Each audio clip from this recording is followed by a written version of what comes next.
Hi, I'm Stephen Robert Cass. I'm a worship leader, a songwriter, an artist, an author, and a sound engineer. If you want to know more about worship leading, being a worship team member, how to be a worship songwriter, how to self-publish books, how to get free new worship songs for your church, and how to mix sound at church, you're in the right place. Please stay tuned to this channel. All of my audiobooks are uploaded here at YouTube for free so you can listen to them today. My ministry is to empower worshipers and songwriters. In the previous video, I talked about how to organize the sections of your book. This wasn't because of neat freakness and generally orderliness. It is so, one, you don't endlessly scroll back and forth through one document, and two, to eliminate confusion about what information is in what chapter. You still might be confused, but this is a tremendous help. And three, because it's much easier to find only the pages you need to print.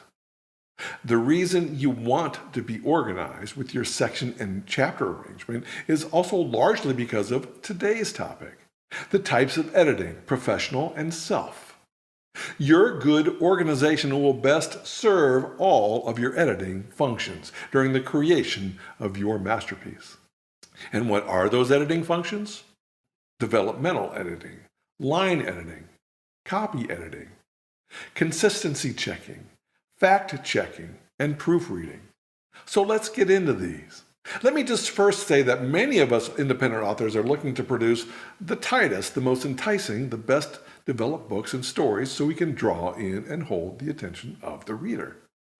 Give yourself some grace. We are all writers on a journey to become better versions of ourselves. The idea with editing is so that we present the best of our ideas and that the reader isn't distracted or misdirected away from our true meanings, the true intentions of our writing. We want to take the reader on a journey that develops pictures in their mind from our stories. Yes, I'm also talking about nonfiction. Making edits is much more than just correcting errors. Editing is how we shape our communication. It's how we shape our books and how they are perceived by our readers. Consider that the editing function just isn't a slap on ourselves because we're not good enough to write the perfect book from day one. No, editing includes rewriting and rewriting and rewriting and rewriting until we have exactly what we wanted to say. We humans are hardwired to tell each other stories in order to communicate.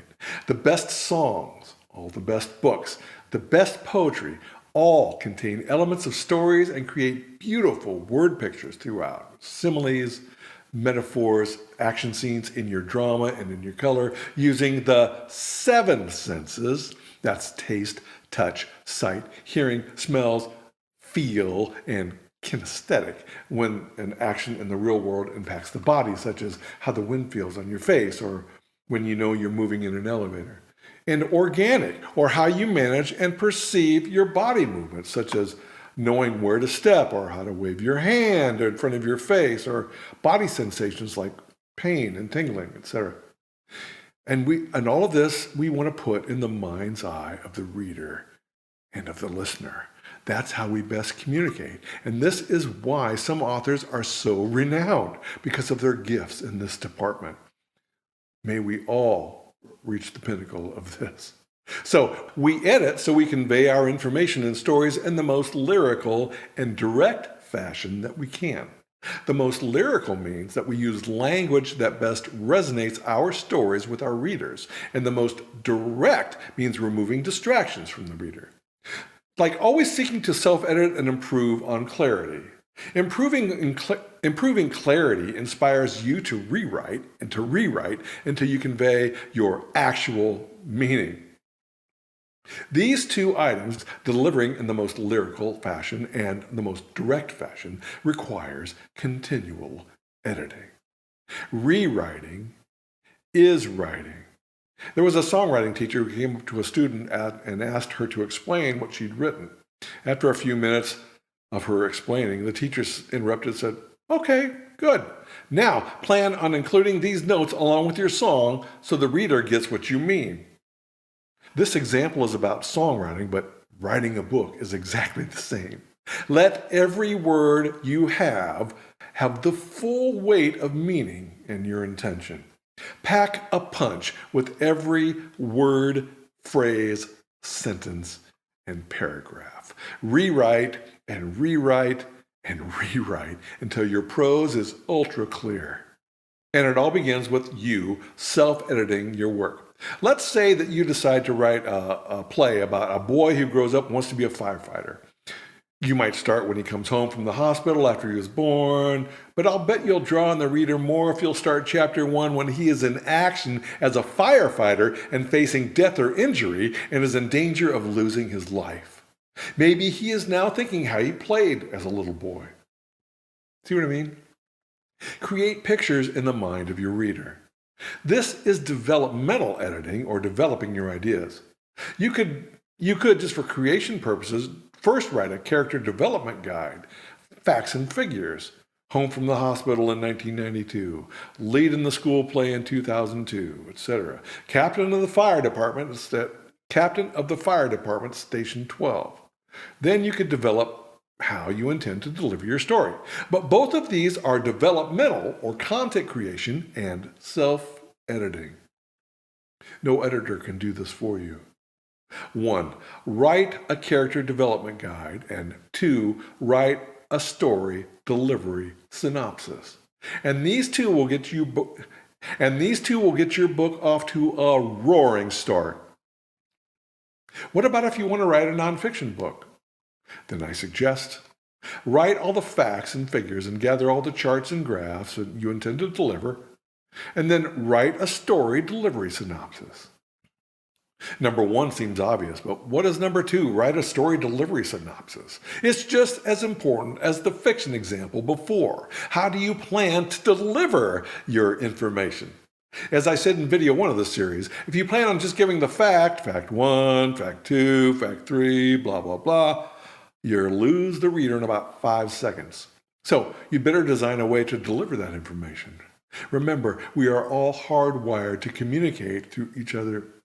We are all hardwired to communicate to each other through stories, metaphors, similes, etc. Listen to that again. So, how do you do this with nonfiction? Give the reader a reason to read your materials. How will it make them feel? What's in it for them? Wrap your information inside a story. Then there's narrative nonfiction, which could be the story of our firefighter, but he was an actual historical figure. Okay, I know this video is about editing, and I say all of this because you need to be in command of your information and the delivery of that information. You may not know, or you are developing how to say X or your characters. That's okay, but be in command of as much as possible. So from our editing style list, developmental editing, manuscript appraisal, content editing, or structural editing. If you already have a completed manuscript, you can get developmental editing advice. The editor will mark up or tell you what you have developed and what you've developed well and what you have not. Just remember, it's their opinion. You can also begin by giving the editor you could also begin by giving your editor your story delivery synopsis. This might also work for you to send in separate chapters so you can receive feedback and coaching. Here's where the self-editing comes in. You shouldn't send any of this information at all until you are comfortable that you have conveyed your information or story in the most lyrical and direct fashion.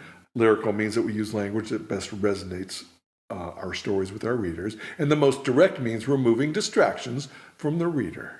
Next, copy and line editing. These are similar but a bit different.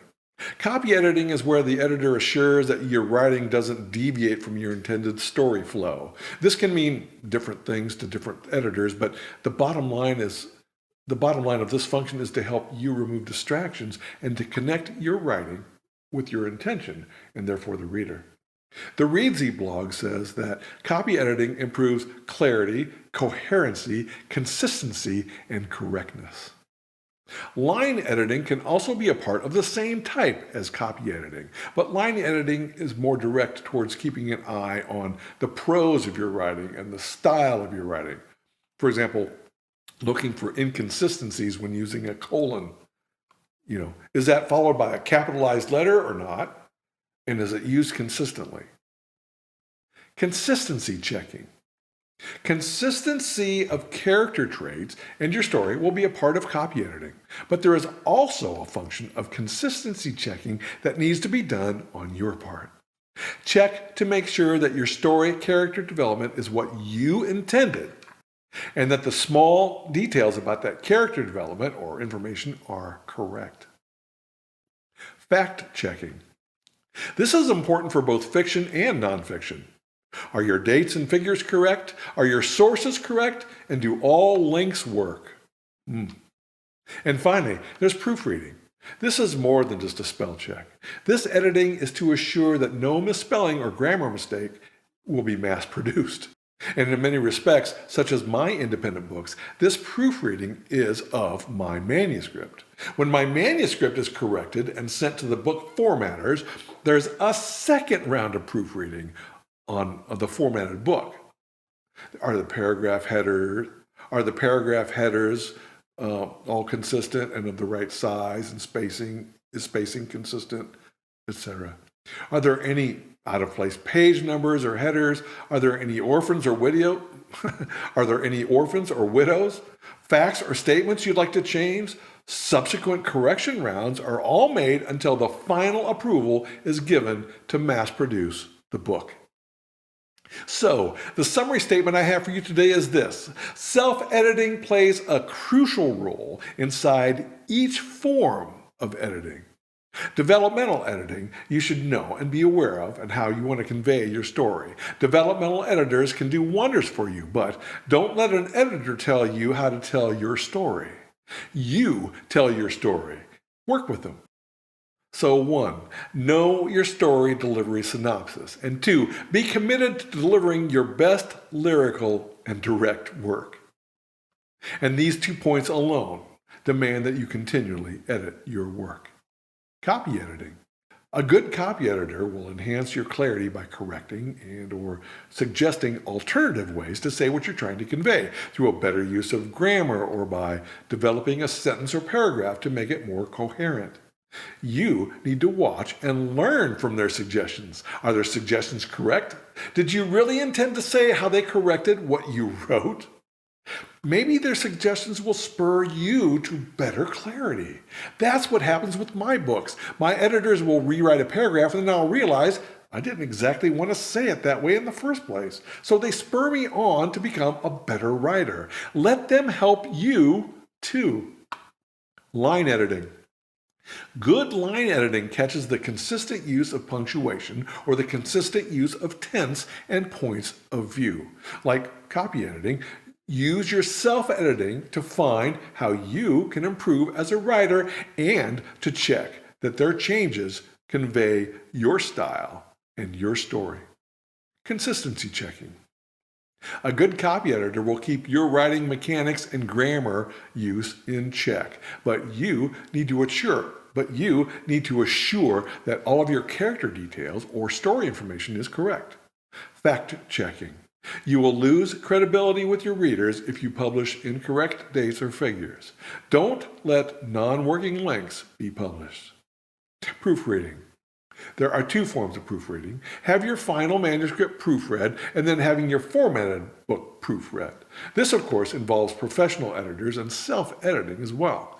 Yes, the I's need to be dotted and the T's need to be crossed and no misspellings in your final manuscript, but be sure to self-edit or get a new round of professional editing to assure that the formatted version of your book has no paragraph header or spacing errors, and that the page numbers and page headers are correct. Or maybe you need a small change here or there. And that's it. I hope you learned something today. I tell you, I learned so much by self-publishing my books, and I will gladly answer any questions you have about this process in the comments below. Or send me an email to the address that you see on the information page of this YouTube channel. If you've learned something today and you want to hear more about self-publishing a book, please subscribe. Ring the bell on this video so you'll be notified of video 4 in this series, How to Prepare for Interior Formatting. And I also include how to create my manuscripts in this video as well. Thanks so much for listening and watching this video and reading my books. I sure do appreciate you.